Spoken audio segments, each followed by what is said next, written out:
The Honorable Justices of the Supreme Court of the State of Iowa. Hear ye, hear ye. The Honorable Supreme Court of the State of Iowa is now in session.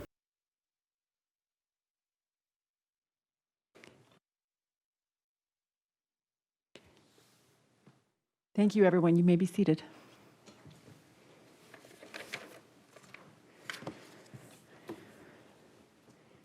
Well, this is our second day of our new term, and as you can see, things look a little different. And I want to make sure everyone understands this is new to us, too. We had a couple glitches yesterday. We think we have them worked out for today. But please bear with us if we need to maybe take a pause and make sure things are working correctly. You may not be able to see it from your perspective, but we have plexiglass between us, and we are masked up until we are seated and asking questions. Likewise, the attorneys, as you are giving your presentation, if you would like to, you may lower your mask and give your argument from the table where you are seated. I want to make sure and do a quick sound check. Justice Apple is participating right now electronically. Are you there, Justice Apple? I am, thank you. Thank you. When he has a question or wants to make a comment, he will automatically show up on the screen there. We have 3 cases before us today. This first one is State of Iowa versus Nicholas Dean Wright. The second case is State of Iowa versus Derek Earl Johnson. And the third case is State of Iowa versus, Iowa Supreme Attorney Disciplinary Board versus Michael Said. I also want to take this moment and acknowledge that today is Constitution Day. There are many students in the state of Iowa who are joining us virtually this year to help celebrate the birthday of our government. In 2004, the Constitution Day became a federal holiday, but Iowa was the first state to start celebrating this holiday back in 1911. So about 233 years ago today, our country's founders met together in Philadelphia at the Constitutional Convention to sign our United States Constitution. This document outlines the limits of what government can do, and it protects our individual rights and liberties. So 39 American leaders 233 years ago with all kinds of different backgrounds and beliefs, and they were aged only 26 years old up to 81 years old. They all came together with unity to establish our government and declare the values of our country that still connect us today. That is remarkable. And as you will see from some of our cases today, the United States Constitution is the foundation of our judicial system, and we continue to apply it in our work to fairly resolve Iowans' legal issues. We're excited to have these students be a part of our courtroom proceeding today, and we thank you for joining us. Ms. Hines, are you ready? Testing. Thank you. And Mr. Murphy? Testing. Thank you. And you may just, since you're standing, go ahead and proceed if you're ready, Mr. Murphy. Thank you. Thank you, Chief Justice Christensen. May it please the court, I'm Colin Murphy and I represent the appellant Nicholas Wright. For 32 years, the issue of warrantless search and seizure of garbage set out for collection at the curbside has been before the Court of Appeals as recently as last month. And, on at least the last six visits to the Court of Appeals that's addressed this issue, each time they have upheld that warrantless search. Primarily, all of them on the basis of a reasonable expectation of privacy that was first announced with respect to garbage by the U.S. Supreme Court in California versus Greenwood. There are compelling reasons in this argument, in this record, to overturn both State versus Henderson and State versus Scola with respect to the reasonable expectation of privacy. And I'm basing that argument primarily on the local ordinance in the city and Clear Lake, similar ordinances that have been adopted by communities all across the state of Iowa that have found that scavenging garbage by anyone is against the law, and that only authorized collectors, duly licensed companies with those municipalities are allowed to access garbage. But more importantly, as we've learned, since 2012, there is a threshold property-based analysis before we even get to the issue of reasonable expectation of privacy. Of course, I'm referring to the U.S. Supreme Court holdings in in Jones and Hardines, where the fact that there is a trespass onto a personal effect or another constitutionally protected area in and of itself is a search for purposes of the Fourth Amendment. Mr. Wright has framed that issue, the search of his garbage, as a trespass, an issue that has not been before the court. Counsel, does that apply when the property, by definition, garbage has been abandoned? When you abandon property, don't you lose your property interest in it? Justice Waterman, I appreciate that question. I think it's important to acknowledge that, even in the Supreme Court's decision in Greenwood, that they did not ever use the term abandonment in the majority opinion. I think the state advanced that issue as a way to show that the person had no expectation of privacy in the garbage, but that position was rejected. I know that the district court in this case used that term. I know that the Court of Appeals in this decision relied on some Eighth Circuit cases that also referred to abandonment, but when we think of abandonment, this court, 1990 in State versus Bumpus, said that there had to be some intent to relinquish control over property to consider it to be abandoned. In those cases, typically the person, in Bumpus's case, he's jettisoning a bag of dope as he's being chased by police. He can't come back later and claim that there's an expectation of privacy in something that he abandoned. I think that that's very different from the garbage container, the sack of garbage, and the contents from Mr. Wright's case, because clearly that container is going to move back and forth from perhaps his garage or within the curtilage of his property to the curbside, which he is required to do in order to have the garbage picked up. He's never. Well, in the Counsel, in the Hardines case, the United States Supreme Court outlined the notion of limited licensure, and very quickly, in this case, the police approached the front door, and the court said, well, ordinarily, third parties have a limited license to approach the front door, but it doesn't include the use of a canine to engage in a sniffing search for drugs. Does this notion of limited licensure have any application to this case? Justice Apple, thank you. And I think it does, because the licensure in this case is the contract that Mr. Wright and the city have, that he will pay for them to come and pick up his garbage on a regular basis, provided that it's brought to the curb. And so the license is limited to the garbage collector who can come onto the property, collect the garbage, and deposit it into the truck. I think it's important to note that as far as the license that Clear Lake provides, the garbage carriers, only they are allowed to come onto the property to collect garbage. It makes no mention of police.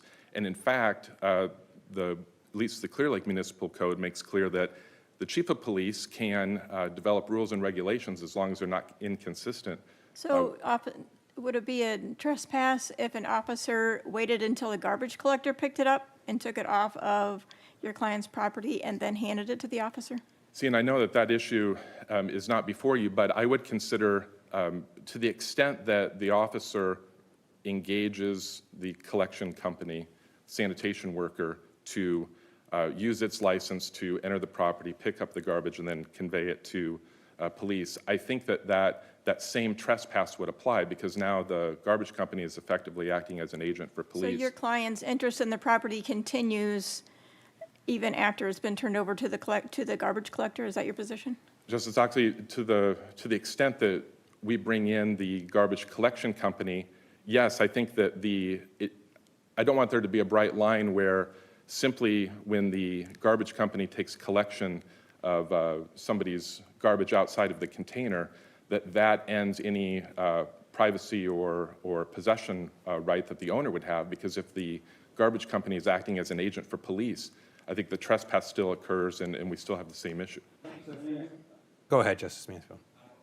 The city's ordinance, if there was something in the garbage can that appeared to be of value, to somebody? I mean, people do scavenge, and a scavenger came by under the circumstances here without walking onto your client's property and just pulled the item out of the can. Would your client be able to sue them? Sue them civilly for taking their property? Correct. I believe they would. Even setting the Clear Lake ordinance aside, I still maintain possession, Mr. Wright still maintains possession of that garbage up until the time it's taken by the licensed third party. You're leaning on the ordinance, but where in the ordinance does it ever show that the purpose is for privacy?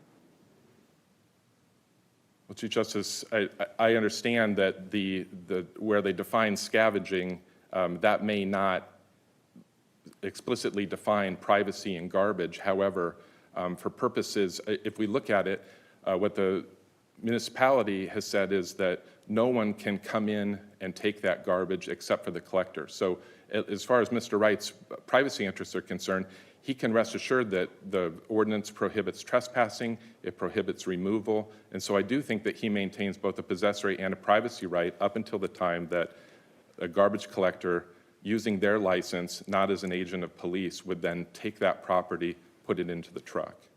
Setting aside the chain of custody issues in this related to this question, but would you concede at some point that the trash, Mr. Wright would no longer have an interest in it? So, for example, if it was picked up by the collector and then actually taken to the dump, and the police at that point were searching through trash bags that are already deposited in the dump, what interest, if any, would he have in the trash at that point? As to trash that's at the dump, I don't think that he would have an expectation of privacy or a possessory interest. So at what point between the time the trash is placed on the curbside in a bin, in between the point at which it's deposited into the dump, does Mr. Wright lose an interest in that trash? I think by the time that the collector deposits it in the truck and it's commingled with other garbage, because at that point the relationship that he has with the city, the license has been fulfilled to the extent that it would be in the ordinary course of the business. If he did not intend to abandon the garbage, wouldn't it make sense for him to just not take it out to the curb? That's true. He has a couple of choices. I don't believe that you can burn any garbage in Clear Lake. He could take the property directly to the landfill himself, and I don't think that that's a reasonable solution for society. I mean, the whole purpose of this, and especially for people who may work a third shift and not be able to put garbage out in the morning before collection occurs, I think it would be reasonable for him to do what he did, which is to put it out either the night before or the morning of. Again, expecting that only based on the ordinance that the collection company would come and get it, that scavengers would not have access to it, that the police certainly wouldn't come onto his property. And really, that's exactly what happened in this case. And I know that the Court of Appeals and the district court say that there was no physical intrusion onto a constitutionally protected area, and I would disagree. It's true that according to the ordinance, he has to bring the garbage either to the alley or to the curb. In this case, the officer leaned over the property line and reached into the container, withdrew garbage.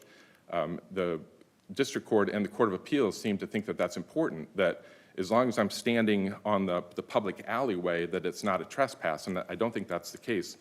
Looking at the two-dimensional footprint of the property, Mr. Wright's going to own the airspace above it and the ground beneath it. And so think about it from a trespass perspective. Even though Jones tells us that it's just a physical intrusion onto an effect, we have the officer leaning over the property, essentially breaking the plane of the airspace. We have him reaching into the can, again, breaking the plane of that container, reaching in, taking physical possession, confiscating the garbage, delivering it to the police station where he then opens the bag. And so there are any number of trespass. We're under the common law. Why, are you sure that's a trespass? I mean, this is a common law concept, not the NFL definition of, or a college football definition of what's a touchdown, I right? understand. Justice Manfield, that's a great point. To that, I would say that if we looked at, even though Jones says physical intrusion onto an effect, even if we applied trespass under Iowa Code Chapter 716, we have an entry without permission onto property to remove something, some inanimate object. And so that's exactly what happened here.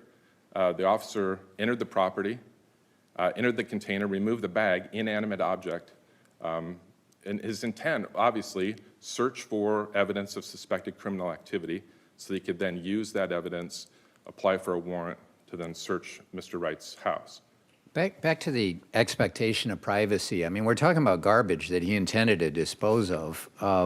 Why do people cut up their credit cards before they throw them in the trash or get a home shredder? Why does Clear Lake have a scavenger ordinance? Doesn't all this recognize that some things you put in the garbage might fall into the wrong hands, that you lose control of it? So isn't it reasonable to conclude you have no expectation of privacy in stuff you throw away and put curbside for collection? I think that you have an expectation of privacy, and Mr. Wright clearly demonstrated that from a subjective standpoint. The bags were opaque. The officer could observe no evidence of criminal activity from just looking at the bag. So to the extent that he manifests a subjective expectation, I think that that is, that's been assumed without deciding in other cases, but I think the facts show it here. To the extent that society will recognize that expectation as legitimate or reasonable, I think that that's what the ordinance does. But I think that if we, from the justices to the general public, I don't think that anybody would be comfortable with the idea of a neighbor, and certainly not police, rummaging through garbage at their curbside, whether it's at night or in the morning. No one would accept that as reasonable behavior. And so I think that people will... Maybe I wouldn't like to see it happening and feel bad for the person that they're living that level of a life, but it would never occur to me that that property belonged to someone and that they were, involved in a criminal activity. It's abandoned. It's garbage. I'm having a hard time getting beyond the fact that you even used the word, it's garbage that has been put to the curb the night before the garbage man comes. That's true, but I don't think that, the Supreme Court in Greenwood doesn't rely on abandonment. The term's never used, and the theory was rejected. So I think that to apply the rationale in Greenwood and then say that, well, it's abandoned property, I think up until the point where he relinquishes control of that property, that's consistent with Bumpus.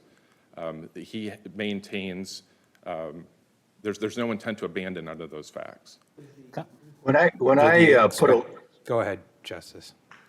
I'm sorry. When I put a letter in the mailbox, have I abandoned any privacy in it?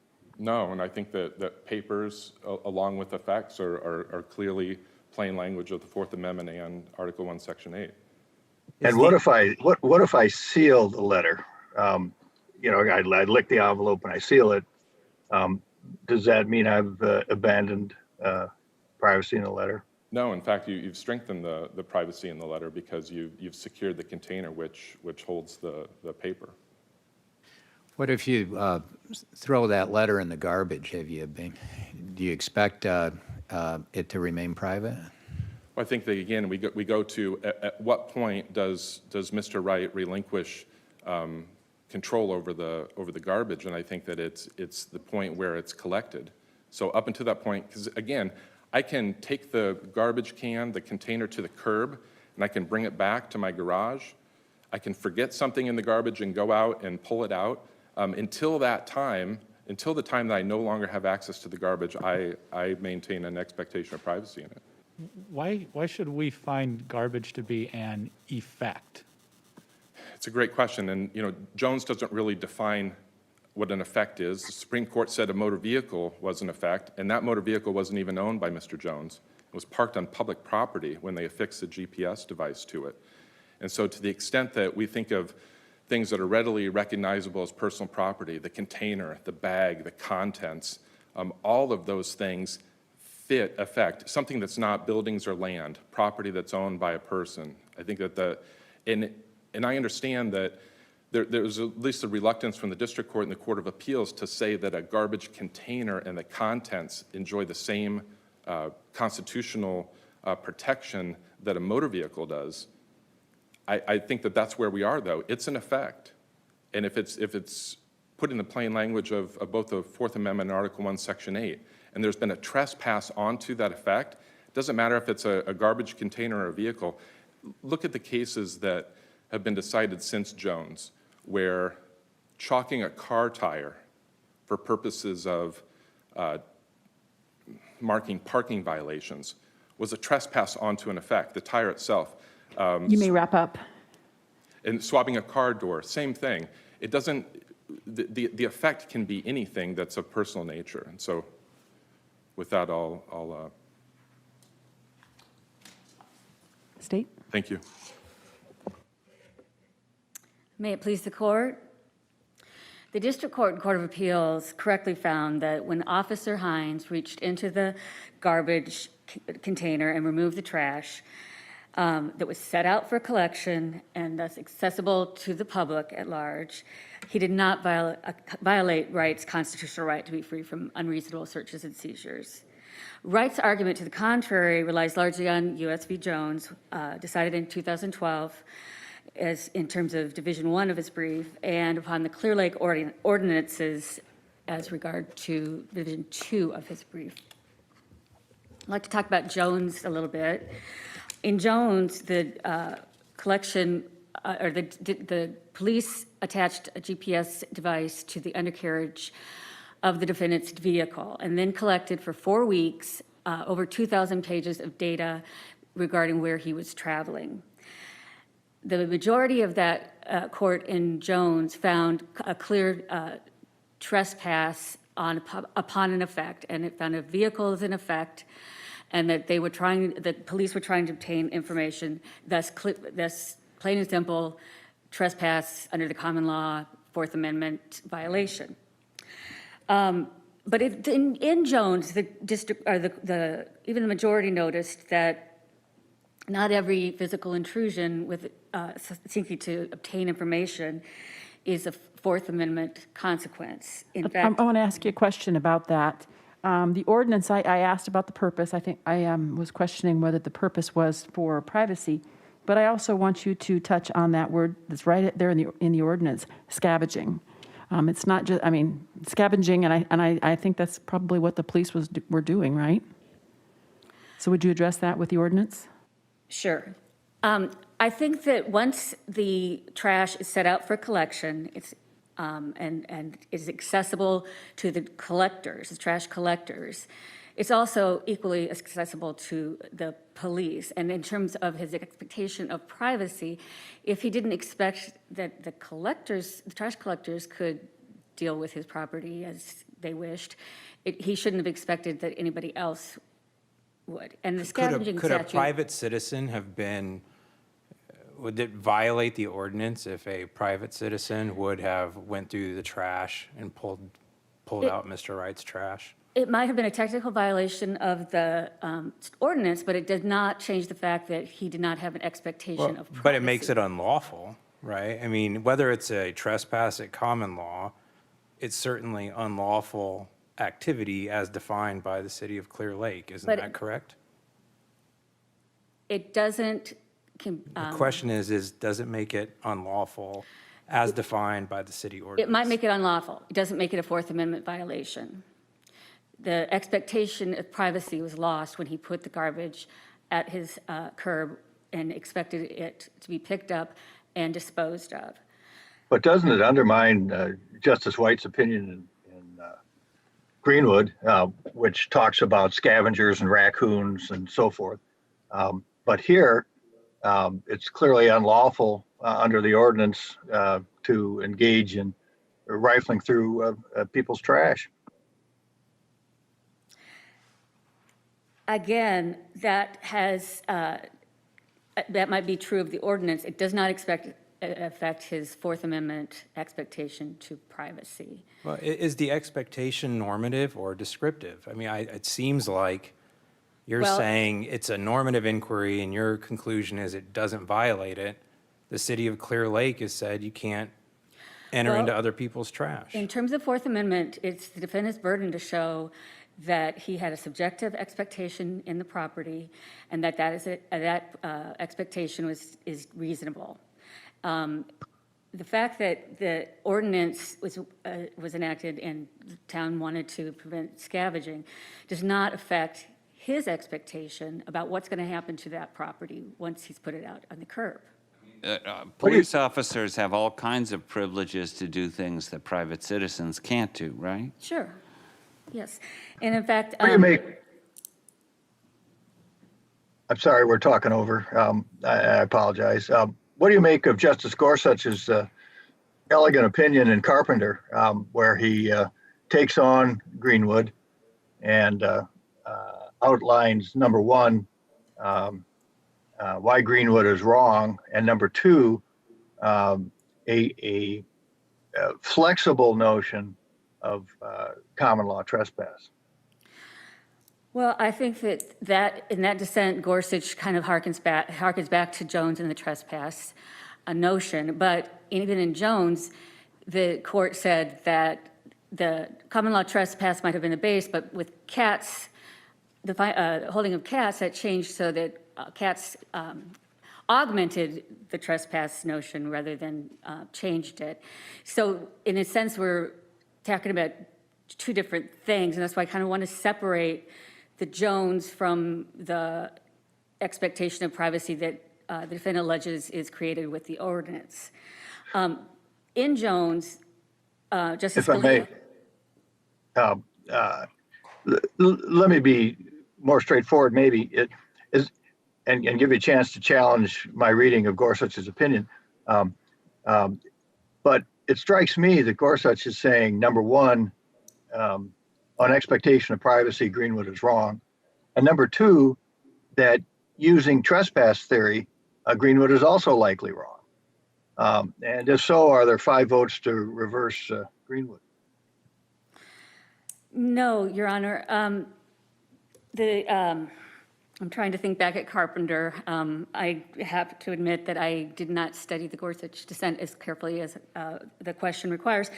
However, the basic contention in that case was, Gorsuch basically found no trespass, no violation, and pretty much disregarded the expectation of privacy element. And in Jones, while the majority found a trespass, the concurring opinions relied also upon the expectation of privacy. So it's not one or the other. It's not a trespass is automatic violation of the Fourth Amendment.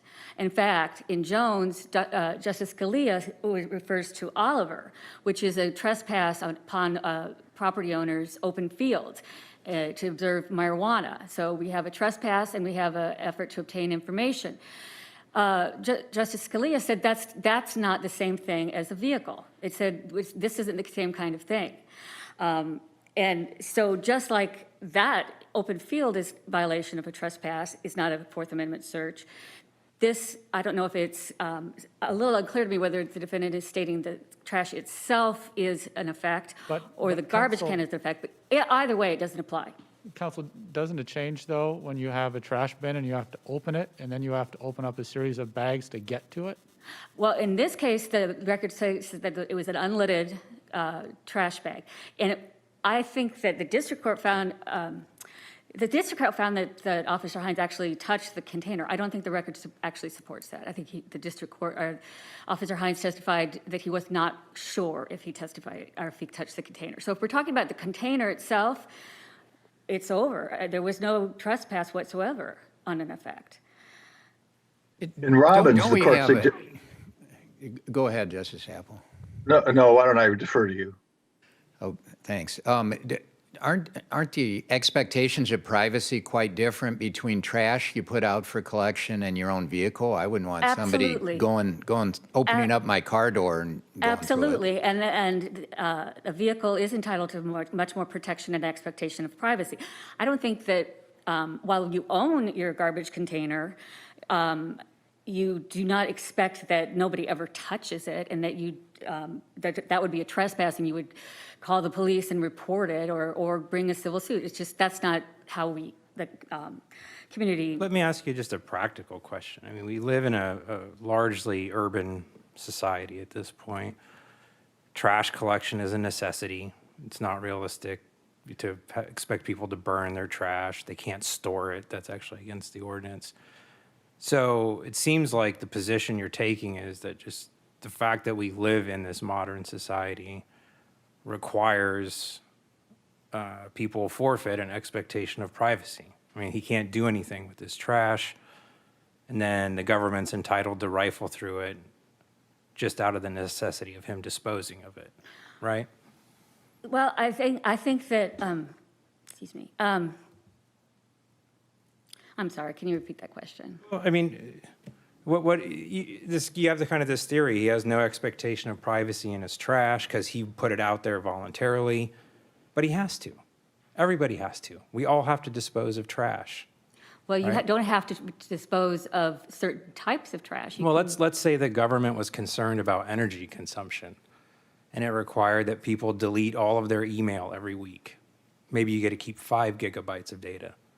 You pick which ones you want to keep, but everything else you have to delete. It goes on a public server, and the police can look through it. Is that okay? No, I think that's a different kind of data and information than we're talking about with trash. That is more like the information obtained in Jones. But what if you put a letter in your trash? Why is that different than an email? If you put a letter in the trash, it's not different. The tangible letter that is in the trash is available for anybody, accessible for anybody once it's in the trash. So are Yeah. you saying the government could require us to delete email and put it on a public server that the police could search or not? No, no. So then why can they search your trash and find a physical letter?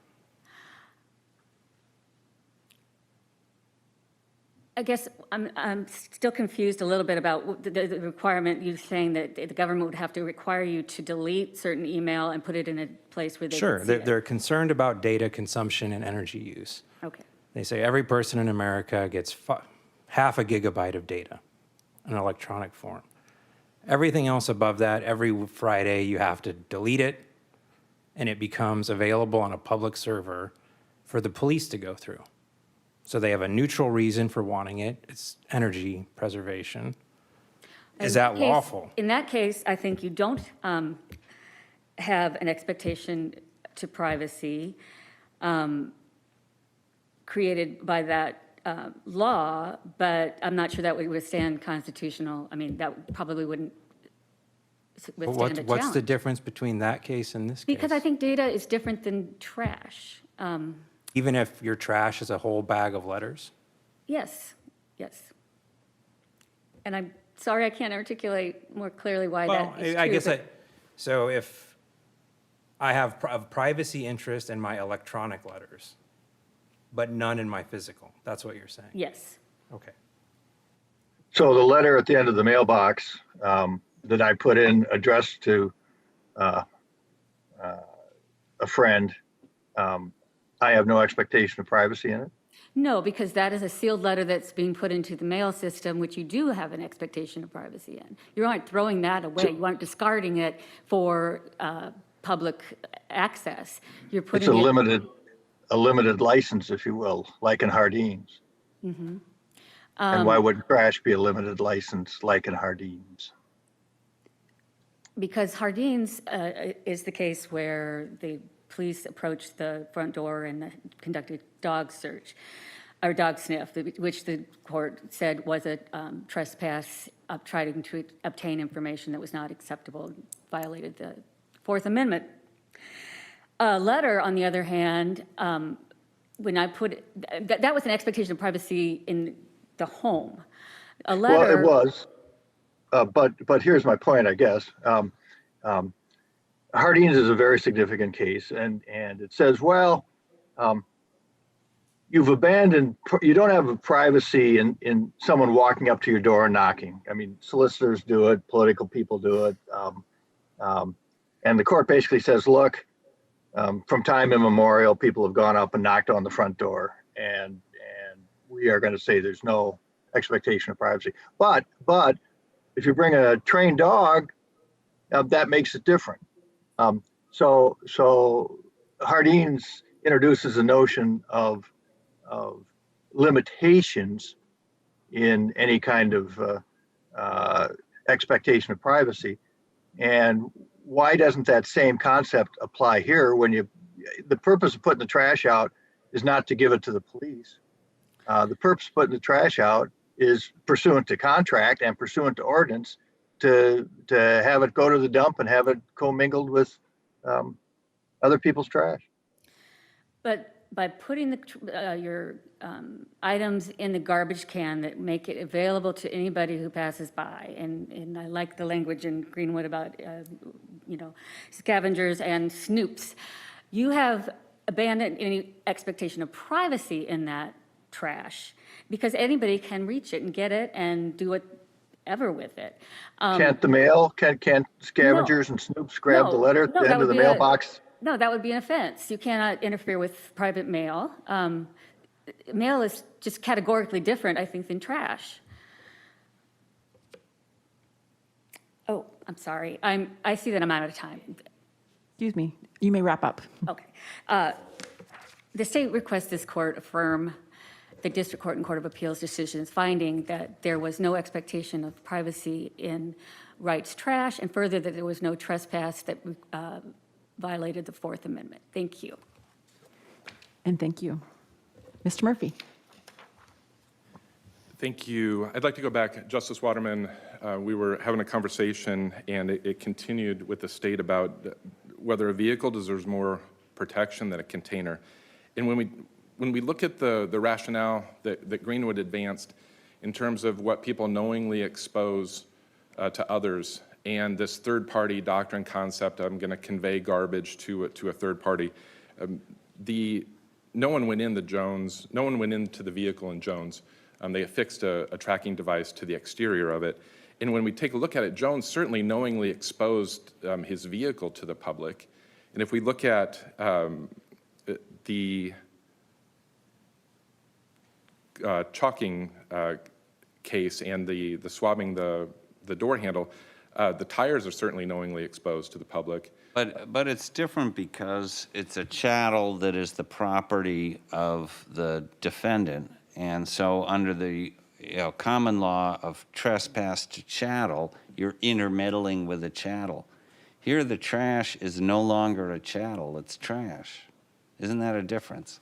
I don't think it is, because the container and the contents of the bag itself, all of those are still items of personal property that belong to Mr. Wright. Well, and that's your position is it's his property, it's his chattel up until the point it's actually picked up by the collector.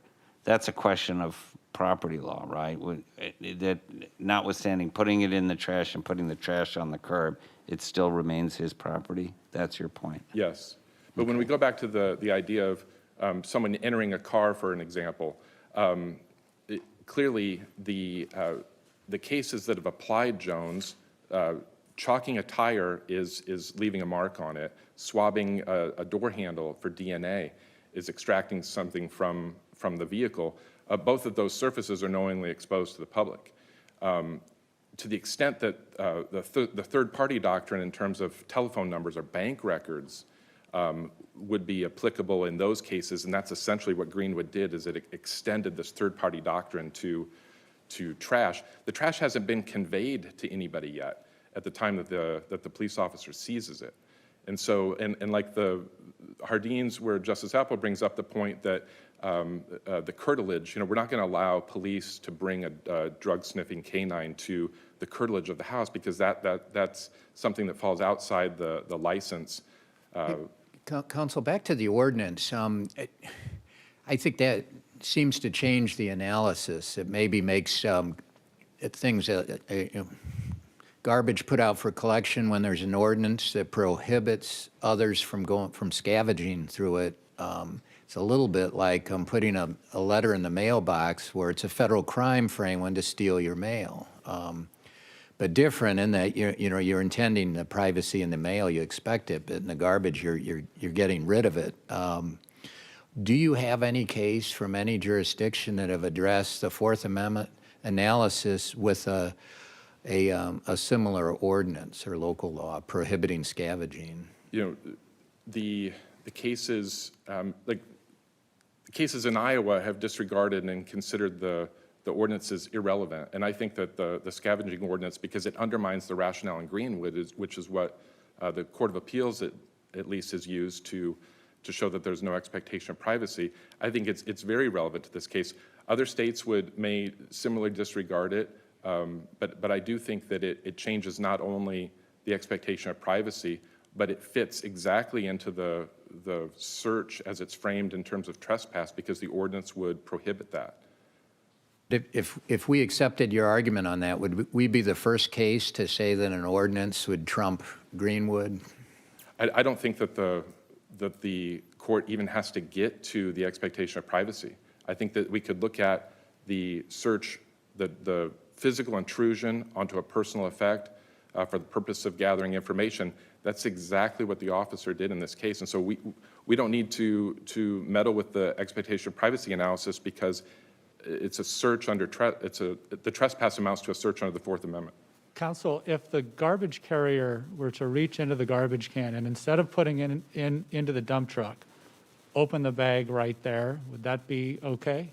This is the garbage collector. Yes. Doing the search. I think as a private individual, I think the expectation is that garbage would not be searched by the company, but I don't think that there's anything preventing that person from opening the bag. And where does that expectation come from? That the garbage carrier, that the garbage collector couldn't look through and sift through that garbage? Well, again, I think that the expectation is they wouldn't, but as a private citizen, I don't know if there's anything in terms of Fourth Amendment that would prohibit that unless they were being directed by law enforcement to do that. You may wrap up. Thank you, Your Honor. That's all I have. Thank you. The case of State versus Wright has been submitted to the court. We'll let you guys get your things together, and we'll just take a quick break when we have to get the council table ready for the next case of State versus Johnson.